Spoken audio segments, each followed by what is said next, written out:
and then they'll bang, and they'll have a kid, and he'll be a banker someday.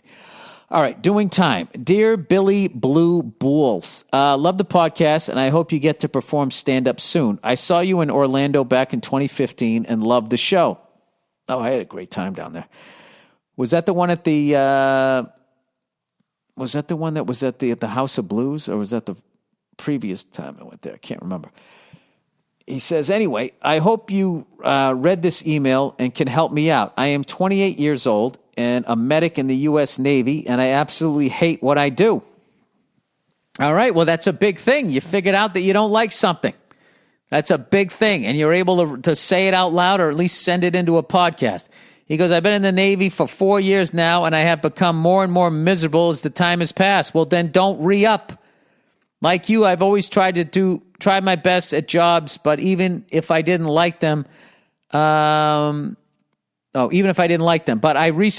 am starting to not work as hard because I am so tired of being the only person that's trusted to get the job done. I am so overworked, underpaid, that I can't even write it all. Dealing with incompetent leaders, to being treated like a child and not having most of freedom taken away from me. I just can't take it anymore. It's not like I can curse out my supervisor, even though I would love to. They treat me and other sailors like absolute shit, like we aren't humans, because we're a lower rank than them. That's never good leadership. Eventually your men will turn on you.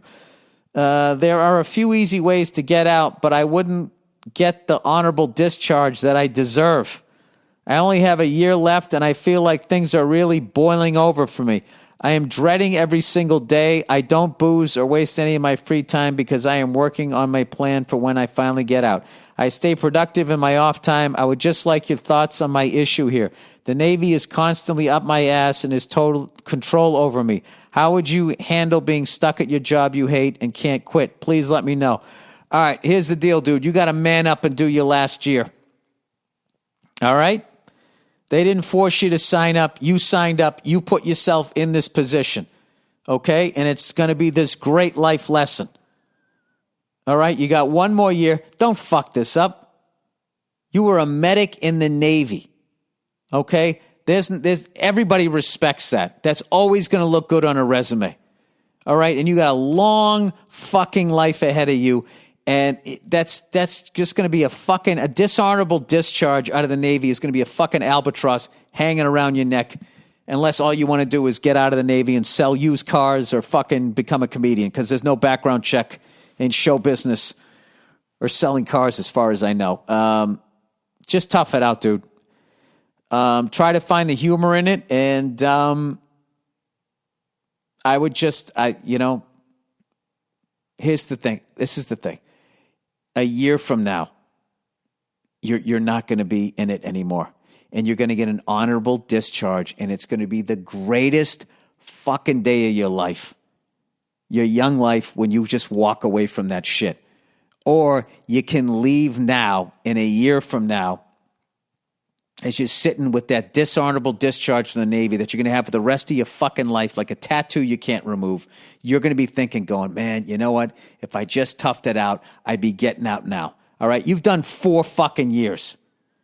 You got 80% of it out of the way. You're 20% way away from crossing the fucking finish line and having a fucking beer and as many as you want and none of those fucking cunts with more stripes on their shirt telling you what to do. You can fucking do it. You can do it. All right?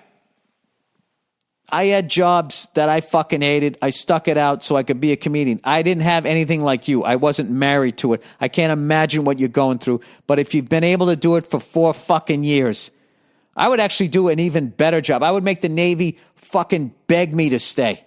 You should fucking crush it in the final year and get an absolutely glowing discharge and then just get the fuck out of there. Get the fuck out of there and oh my God, I can't, I'm getting a fucking feeling of excitement as far as how you're going to feel. I wish I know what that felt like. Actually, I do know what that feels like. I've had a couple of acting gigs that seemed like they were never going to fucking end. I've loved every acting job and every acting part, but there has been a few that I've been on where the shooting days got so fucking long and you did so many days in a row that I just remember, you know what? And I would always look forward to when they were over. And what was funny was every time they were over, I always had a melancholy or a sadness. So I guess I don't know what that feels like because I guess the difference is I do love what I do. So it is great. You served your country, honorable discharge. You now know that you don't want to fucking be a medic in the Navy. That's a great thing to have on the resume. Don't fuck that up. Especially if you been eating shit for fucking 4 years, you know, and they're going to give you the brass ring and you're going to fuck it up. Don't do that. We only got a couple turns left. All right. My transgender significant other is never excited about sex. Help. All right. Now, I had my buddy look this up to make sure this was a real thing. Okay, this is a real thing. Hey, old saggy balls Bill, I'll have you know my balls are still high and tight.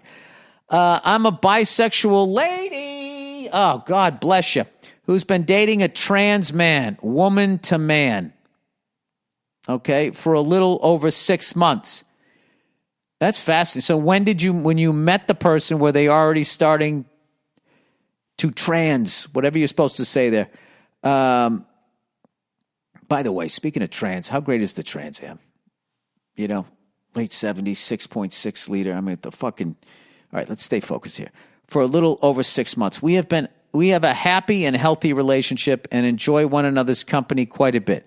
He gets along well with my family and friends and vice versa. And it has so far been the best relationship I've had in my adult life. All right, so what's the problem? Oh, look, there is just one problem.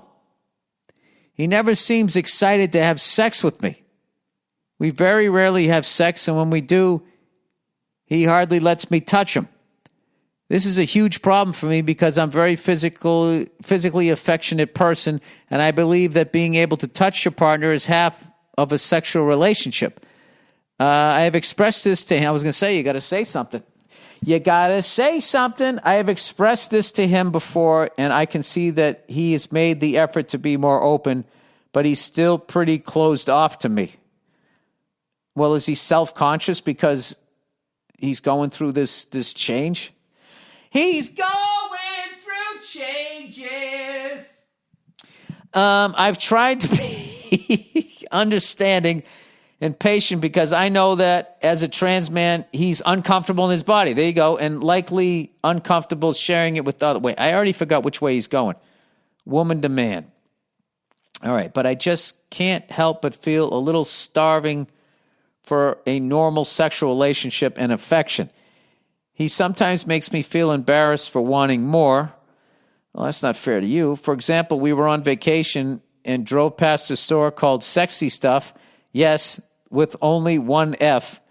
Sexy Stuff, S-T-U-F. And I joked that we should go and get some fun vacation vibrators there. He responded, "What makes you think that's a good idea?" Oh, boy. And continued to grumble about how stores like that are lame and not made for trans individuals. What should I do?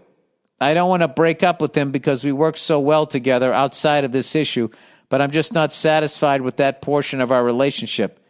Give a girl some advice. Also, your podcast keeps me sane. Thanks. Give me some advice. I mean, I don't know what to do here. I think you need to decide out of the fucking blue.